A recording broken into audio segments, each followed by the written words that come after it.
హఠాత్తుగా భర్తకు గుండెపోటు రావడం ద్వారా కుటుంబం మొత్తం చిన్నాభిన్నమైంది.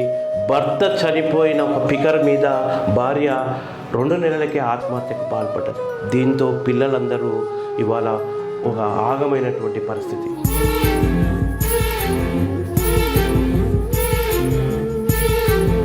తల్లి చనిపోయిన తర్వాత వీళ్ళ దుఃఖానికి ఇక అంతు లేకుండా పోయినటువంటి పరిస్థితి.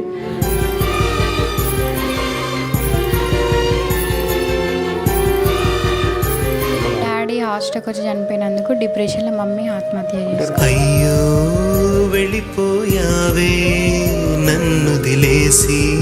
కొన్ని ఆర్థిక సమస్యలు ఉండేనా? కరోనా టైం నుంచి స్టార్ట్ అయినాయి ఆర్థిక సమస్యలు. కార్ ఈఎంఐ ఉండే, 2 బైక్లు ఈఎంఐ ఉండే, కార్ గుంజుకపోయారు, బండి గుంజుకపోయారు, బజాజ్ ఈఎంఐలు, ఫైనాన్స్లు అప్పటి నుంచి స్టడీ కూడా ఆఫ్ చేసినాం మేము. కొండంత శోకం నేనున్న లోకం నన్నే చూస్తూ.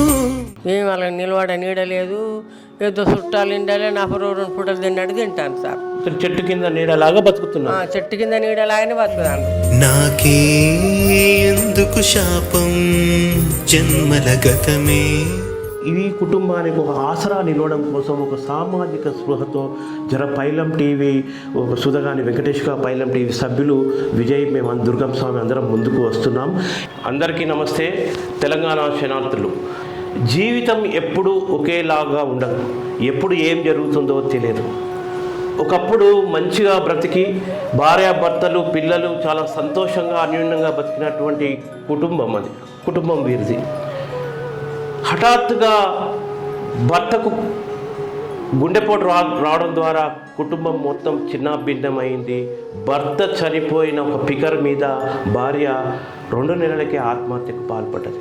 దీంతో పిల్లలందరూ ఇవాళ ఒక ఆగమైనటువంటి పరిస్థితి. రెక్కలు తప్ప ఆస్తులు లేని కుటుంబం మేడ్చల్ జిల్లా జవహర్ నగర్లో ఒక కిరాయి ఇంట్లో ఉంటూ జీవనోపాధి పొందుతున్నటువంటి క్రమంలో ఇవాళ అంకోజ్ నరసింహాచారి ఒక డ్రైవర్గా పనిచేసేవాడు. ఇంతకుముందు పోలీస్ డిపార్ట్మెంట్లో ఒక డ్రైవర్గా పనిచేశాడు, అవుట్సోర్సింగ్ ఎంప్లాయీగా.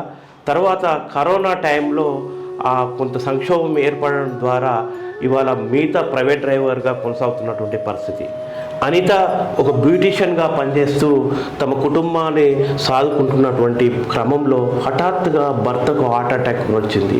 హార్ట్ అటాక్ రావడం ద్వారా ఇవాళ భర్త చనిపోయిన 3 నెలలకే భార్య ఆత్మహత్యకు పాల్పడ్డది. ఇది ఎక్కడో జరగలేదు, మేడ్చల్ జిల్లా జవహర్ నగర్లో జరిగింది. దాంతో కుటుంబం అంతా ఆగమైంది. ఒకసారి రండి అమ్మ, ఆ కుటుంబాన్ని ఇప్పుడు మనము పిలుస్తున్నాము. ఎందుకంటే జవహర్ నగర్ ప్రజలు మీరు కూడా ఆలోచించండి. ఈ కుటుంబానికి మిగతా మన తెలంగాణలో ఈ కుటుంబానికి ఆసరాగా నిలవండి.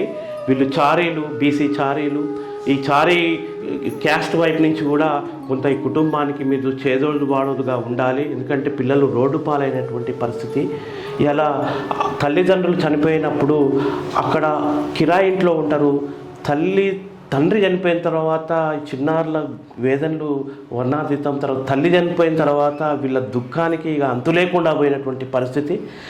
ఇవాళ కేవలం వీళ్ళ నానమ్మ వల్ల చెల్లె, ఇంకొక నాయనమ్మ తెలంగాణ ఉద్యమం క్రమంలో రంగనాథపల్లి మండలం బంగ్లా గ్రామానికి చెందిన చిన్న నాయనమ్మ ఇవాళ మా దృష్టికి ఈ సమస్యను తీసుకొని వచ్చింది. తర్వాత వీళ్ళ మేనత్త కూడా వీళ్ళ కొంత చేదోడు వాడుగా ఇలా ఆమె కూడా ఒక వృద్ధాప్యం భయపడుతున్నటువంటి క్రమంలో వాళ్ళు కొంత పిల్లల పట్ల కొంత ఆవేదన వ్యక్తం చేస్తున్నారు. ఇలా తెలంగాణ ఉద్యమ క్రమంలో మనం పల్లె తిరుగుతున్న క్రమంలో వల్ల వీళ్ళ చిన్న నాయనమ్మ మాకు కొంత పరిచయం ఏర్పడి తెలంగాణ ఉద్యమ నేపథ్యంలో కొన్ని సంబంధాల కారణంగా ఎవరి దగ్గర పోతే మార్గం దొరుకుతుందని చెప్పేసి పైలం టీవీని ఆశ్రయించడం జరిగింది.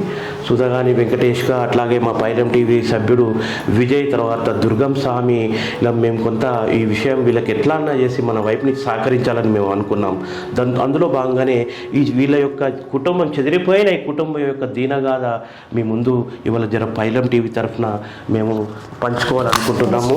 ఇవాళ ప్రధానంగా పరిస్థితి ఏంటంటే వీళ్ళ కుమార్తె అయినటువంటి పెద్ద కుమార్తె. మీ పేరు అమ్మ? ఝాన్సీ లక్ష్మి. ఝాన్సీ లక్ష్మి. మీరు ఏం చదువుతున్నారు ఇప్పుడు? 9th. నీ పేరు బాబు? జనార్దన్ చారి. జనార్దన్ చారి. ఏం చదువుతున్నావు ఇప్పుడు? 5th class. నువ్వు బాబు? Pavan Kumar 8th class. 8th class. అంటే ఈ చిన్నారులు మొత్తం ఇవాళ రోడ్డున పడ్డటువంటి పరిస్థితి. రెక్కలు తప్ప ఆస్తులు లేని ఈ కుటుంబం కిరాయి ఇంట్లో ఉంటే తల్లి చనిపోయినాడు, ఆత్మహత్య చేసుకున్నాడు. అంటే తల్లి ఎందుకు చనిపోయిందమ్మా మీ అమ్మగారు? డాడీ హాస్టల్కి వచ్చి చనిపోయినందుకు డిప్రెషన్లో మమ్మీ ఆత్మహత్య ఎప్పుడు చేసుకుంది. బాగా పికర్ మీద ఉండేదా అమ్మ? అంటే ఎప్పుడు చూసినా నాన్నను గుర్తు చేసేదా? అవును. అటుగా అంత ధైర్యం జడి చనిపోయిందా? అంటే ఆ పాప చెప్తుంది ఏంటంటే డిప్రెషన్కు లోనయ్యి. ఎందుకంటే ఇక భర్త చనిపోయినాక, కుటుంబ మొగదిక్కు చనిపోయినాక ఇక నేను ఏం చేయాలి అని చెప్పేసి ఒక డిప్రెషన్కు లోనై చనిపోయినట్టు చెప్తున్నారు. తర్వాత మీరు కొన్ని ఆర్థిక సమస్యలు ఉండేనా? కరోనా టైం నుంచి స్టార్ట్ అయినాయి ఆర్థిక సమస్యలు. కార్ ఈఎంఐ ఉండే, 2 బైక్లు ఈఎంఐ ఉండే, కార్ గుంజుకపోయారు, బండి గుంజుకపోయారు, బజాజ్ ఈఎంఐలు, ఫైనాన్షియల్ ఉండే. అప్పటి నుంచి స్టడీ కూడా ఆఫ్ చేసినాం మేము. అప్పటి నుంచి సంక్షోభం. అంటే చూడండి, కరోనా అనే ఒక మహమ్మారి ప్రపంచవ్యాప్తంగా ఎన్నో కుటుంబాలను బజారు పాలు చేస్తుంది. వీళ్ళ కుటుంబ ఆర్థిక నేపథ్యం కూడా కరోనా నుంచి క్షీణించిపోయింది. తద్వారా మేము కొంత ఇబ్బందులు ఎదుర్కొంటున్నామని చిన్నారి చెప్తుంది. అంటే నాన్నకు అప్పుడు కరోనా వచ్చిందా? అయితే ఈ నేపథ్యంలో ఈ కుటుంబానికి ఒక ఆసరా నిలవడం కోసం ఒక సామాజిక స్పృహతో పైలం టీవీ, ఒక సుధగాని వెంకటేష్ పైలం టీవీ సభ్యులు విజయ్, మేము దుర్గం స్వామి అందరం ముందుకు వస్తున్నాం. ఇక అసలు విషయానికి వస్తే వీళ్ళని రెస్క్యూ చేయడం జరిగింది. ఆ చిన్న నాయనమ్మ ద్వారా వీళ్ళని రెస్క్యూ చేసి ఇలా స్త్రీ శిశు సంక్షేమ శాఖ ఏదైతుందో చైల్డ్ శాఖ, అంటే చిన్నారులను సంరక్షించే శాఖ ఏదైతుందో బాలల హక్కుల శాఖ, ఆ బాలల హక్కుల శాఖలో వీళ్ళని కొంత సర్టిఫై చేపించి వీళ్ళకు ఒక దారి చూపెట్టడానికి పైలం టీవీ ముందడుగు వేయబోతుంది. మాతృదేవోభవ సినిమాను తలపించే విధంగా వీళ్ళ యొక్క దీనగాథ ఉంది. ఈ దీనగాథలో ఇవాళ వాస్తవం వీళ్ళ దుఃఖాన్ని చూస్తుంటే చాలా రోడ్డు పాలైనటువంటి పరిస్థితి. ఇచ్చిన్నారు చిన్న వయసులో, ఇవాళ మైనార్టీ తీరని వయసులో ఈ చిన్నారులు ఎంతో దుఃఖాన్ని దిగమింగారు. తండ్రి చనిపోయిన 3 నెలలకే ఆ షాకు నుంచి తేరుకోకముందే 2 నెలలకే తల్లి ఆత్మహత్య చేసుకోవడం చిన్నారుల దుఃఖానికి అంతు లేకుండా పోయింది. తద్వారా రోడ్డు పాలైనప్పుడు కొంత సామాజిక స్పృహతో పైలం టీవీ సభ్యులు తరఫున కొంత బాధ్యత తీసుకొని వీళ్ళకు ఒక మార్గం చూపట్టాలనే ఒక ఉద్దేశంతో ఈ కార్యక్రమాన్ని చేపడుతున్నాం. వీళ్ళని ప్రజలకు కూడా, అంటే ఇక్కడ ఉన్నటువంటి ఒక జాలిగల దయగల వారికి కూడా ఈ విషయాన్ని తెలియజేస్తున్నాం. ఈ కుటుంబానికి కొంత ఆసరాగా నిలిచి కుటుంబాన్ని ఆదుకోగలరు. ఈ కుటుంబాన్ని ఆదుకొని కొంత వీళ్ళకు చేతను అందిస్తే వీళ్ళు నిలబడేటటువంటి పరిస్థితి ఏర్పడుతుంది. రెక్కలు తప్ప ఆస్తులు లేని వీళ్ళ కుటుంబంలో వీళ్ళను సాదుకుంటున్న తల్లిదండ్రులు హఠాత్ మరణం చెందడం ద్వారా వీళ్ళు రోడ్డు పాలైనటువంటి పరిస్థితి. వీళ్ళకి సంబంధించి కొంత మేము కేర్ తీసుకున్నాం. పైలం టీవీ నుంచి కేర్ తీసుకోవడం జరిగింది. కొంత హాస్టల్ ఫెసిలిటీతో పాటు కొంత రేపు ఒక గార్డియన్గా, తర్వాత వీళ్ళు కొంత పిల్లలకు ఒక మనోధైర్యం ఇవ్వడం కోసం ఇవాళ వీళ్ళకు ఒక తల్లిదండ్రులుగా ఒక నిలవాలనే ఒక సంకల్పంతో మేము కొంత ప్రయత్నం చేస్తున్నాము. ఆ ప్రయత్నంలో భాగంగానే మా బాధ్యతను కూడా మేము నెరవేర్చబోతున్నాం. ఇక్కడ ఉన్నటువంటి జవహర్ నగర్ ప్రజలకు, తర్వాత మేడ్చల్ జిల్లా ప్రజలకు, మన తెలంగాణలో ఉన్నటువంటి కొంత మంచి మనసున్న వారికి ఒక విషయం చెప్తున్నాం. ఏంటంటే వీరికి కొంత ఆర్థిక చేతనిచ్చి ఈ కుటుంబాన్ని కొంత ఆదుకోగలరని కూడా విజ్ఞప్తి చేస్తున్నాం. తర్వాత వీళ్ళు చదువుకోవడానికి ఇంకా మంచి సౌకర్యవంతమైనటువంటి మార్గము ఎవరన్నా చేతను అందిస్తే చక్కగా పిల్లలను చదివించేటటువంటి ప్రయత్నం చేద్దాం. అమ్మ, ఇప్పుడు మీ కుటుంబం ఇట్లా రోడ్డు పాలైనటువంటి పరిస్థితి, ఈ దిశలో నువ్వు ఏం చదువుకోవాలనుకుంటున్నావు, ఏం కావాలనుకుంటున్నావు? చదువుకొని 10th చదువుకొని సిస్టమ్ వర్క్ నేర్చుకొని మా తమ్ముళ్ళని జాబ్ తెచ్చుకొని తమ్ముళ్ళని చూసుకోవాలని అనుకుంటున్నా. అంటే చిన్నారి ఏం చెప్తుందంటే, నేను ఒక కరోనా టైంలో నా చదువు ఆగిపోయింది. నా చదువు ఆగిపోవడం ద్వారా నేను చదువుకోలేకపోయినా, తర్వాత కుటుంబంలో తల్లిదండ్రులను కోల్పోయిన తర్వాత నేను కొంత చదువుకు దూరమైన, ఇప్పుడు నేను కొంత 10th వరకు చదువుకున్న చదువు 9th క్లాస్లో ఆగిపోయింది. నేను 10th వరకు చదువుకొని సిస్టమ్ వర్క్ నేర్చుకొని నా కాళ్ళ మీద నేను నిలబడి తమ్ముళ్ళని కొద్దిగా చూసుకుందాం అనుకుంటున్నాను ఒక చిన్నారి చెప్తుంది. అట్లాగే చిన్న నువ్వు ఏ క్లాస్ ఇప్పుడు? 8th class. నువ్వు 8th క్లాస్. నువ్వు 4th క్లాస్. మీరు చదువుకోవాలనుకుంటున్నారు కదా, అంటే ఈ చిన్నారులు కూడా తమ చదువుకోవాలనుకుంటున్నారు. దీనికి సంబంధించి సూదగాని వెంకటేష్గా నేను పూర్తి బాధ్యత స్వీకరిస్తూ ఇవాళ వీళ్ళకి సంబంధించినటువంటి ఏర్పాట్లు కూడా కొన్ని చేయడం జరుగుతుంది. మిగతా ఎవరైతే ఈ వార్తను వింటున్నారో, ఈ వార్తను వింటూ వీరికి ఒక సహకారం అందించే విధంగా మీరు ఏదైనా సహాయం చేయగలరు.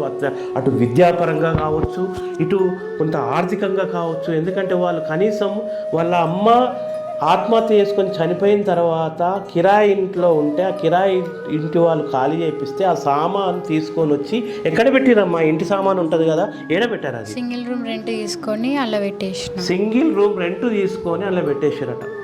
అంటే వీళ్ళ సామాన్ అంతా ఒక రూమ్లో పెట్టేసిండ్రు. వీళ్ళు ఆ రూమ్లో కూడా లేరు, ఆ రూమ్లో సామానే ఉన్నది మొత్తం. వీళ్ళు ఆ రూమ్లో పట్టే పరిస్థితి కూడా లేదు. ఏదో ఒక చుట్టాల నీడ కిందనో వాళ్ళింట్లో 2 రోజులు వీళ్ళింట్లో 2 రోజులు ఉండేటటువంటి ఒక దౌర్భాగ్య పరిస్థితి ఈ కుటుంబాన్ని. వాళ్ళు రెంట్ ఎవరు కడుతుండ్రమ్మ? మరి అత్తమ్మ వాళ్ళు. అంటే బంధువులు కొందరు, వాళ్ళ నానమ్మ చెప్పింది, చిన్న నానమ్మ, బంధువులు కొంతమంది పైసలు వేసుకొని రెంట్ కడుతున్నారట. అంటే సామాన్లు కూడా ఇవాళ దాపెట్టుకోలేని పరిస్థితి వీళ్ళది. వీళ్ళేమో రోడ్డు పాలైనటువంటి పరిస్థితి. దీనికి సంబంధించి చిన్నారుల విద్యకు సంబంధించి మేము కొంత చేతను అందించబోతున్నాం. మాతో ఎంత వీలైతే అంత అందించబోతున్నాం. అట్లాగే తండ్రి లేని లోటును కూడా ఇవాళ మేము ఆ బాధ్యత నెరవేర్చి కొంత పిల్లలకి మనోధైర్యం నింపాలనేదే ఒక సంకల్పంగా మేము భావిస్తున్నాం. దాని భావనలో భాగంగానే కొంత మేము కేర్ తీసుకోబోతున్నాం. అందులో గార్డెన్గా నేను సూదగాని వెంకటేష్గా ఒక గార్డెన్గా వ్యవహరించబోతున్నాను. మిగతా ఈ జవహర్ నగర్లో వీళ్ళ మరణం జరిగింది కాబట్టి జవహర్ నగర్ ప్రజలారా, పెద్దలారా, కొంత మీరు సహాయం చేసే మనసున్న ఒక మానవత్వం గల వాళ్ళుగా మీరు చిన్నారులకు ఏదైనా సహాయం చేయండి. ఏదైనా సహాయం చేసి ఎడ్యుకేషన్ పరంగానైనా సహాయం చేయండి, ఆర్థికంగా సహాయం చేయండి. తర్వాత తల్లిదండ్రుల లోటు తీర్చబోతున్నాము. వీళ్ళని మేము ఏదైనా హాస్టల్లో చేర్పించి కొంత చదివిపించి వీళ్ళకు ఒక లైఫ్ నిలబెట్టి, కొద్ది రోజులు చిన్నోడైతే చాలా చిన్న పిల్లవాడు, కొద్ది రోజులలో పెద్ద వాళ్ళ కాళ్ళ మీద వాళ్ళు నిలబడేటటువంటి స్థాయికి తీసుకొచ్చిన తర్వాత వాళ్ళ భవిష్యత్తు వాళ్ళు చూసుకునేటటువంటి పరిస్థితి ఉంటుంది. ఇప్పుడు పిలుద్దాం చిన్న నాయనమ్మను. అమ్మ ఇక్కడ ఇప్పుడు వాళ్ళ చిన్న నాయనమ్మ మన జనగామ జిల్లా మన రంగనాథ్పల్లి మండల్ బంగ్లా గ్రామంలో ఉంటుంది. వీళ్ళ అక్క కొడుకు అన్నట్టు, వీళ్ళ అక్క కొడుకు. పక్కకే మచ్చుపాడు గ్రామం ఉంటుంది, రంగనాథ్పల్లి పక్కకు మచ్చుపాడు గ్రామం ఉంటుంది. ఆ మచ్చుపాడు గ్రామంలో వీళ్ళ అక్కనిచ్చారు. మచ్చుపాడు గ్రామం పక్కకే మేకలగట్టుకు సంబంధించిన బంగ్లా అనే ఒక గ్రామం ఉంటుంది. ఆ గ్రామంలో ఈమెనిచ్చిండ్రు. మీ అక్క చనిపోయిందా అమ్మ? చనిపోయింది. ఇప్పుడు అక్కకు ఎందరు పిల్లలు? 3 బిడ్డలు, 2 కొడుకులు. అయితే ఈ చిన్న కొడుకు చనిపోయాడు, పెద్ద కొడుకు ఉన్నాడు. మరి ఇప్పుడు పరిస్థితి ఏంటంటే ఈ పిల్లలు మొత్తం ఆగమైందట. ఇప్పుడు ఆగమైంది సార్, మొత్తం పిల్లలు ఆగమైపోయినరు. ఏం వాళ్ళకి నిలబడ నీడ లేదు. ఏదో చుట్టాలు ఇండాలే, నా 2 పూటలు తిన్నాడు తింటాను సార్. చెట్టు కింద నీడలాగా బతుకుతున్నా, చెట్టు కింద నీడలాగానే బతుకుతాను. వాళ్ళకి ఏమీ లేదు, బతకడానికి ఆధారమే లేదు. చాలా కష్టంగా ఉన్నారు. పిల్లల్ని హాస్టల్లో చేర్పించడానికి తీసుకెళ్తున్నాను. ఇప్పుడు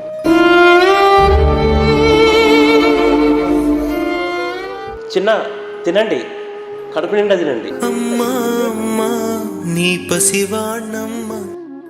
మంచిగా చదువుకోవాలి సరేనా? అన్న చెప్పినట్టు వినాలే. ఇక తల్లిదండ్రులు లేరు అని బాధపడద్దు. అన్ననే మీకు సొంత అన్నలాగా చూసుకుంటాడు సరేనా నాన్న? రైట్. 3 నెలల వ్యవధిలోనే అమ్మా నాన్నలను కోల్పోయిన అభాగ్యులు వీరికి మనం సహకరిద్దాం, వీరికి అండగా నిలుద్దాం, అమ్మా నాన్నలు లేని లోటును తీర్చుదాం. దయచేసి మీ వంతుగా సహాయ సహకారాలు అందించండి.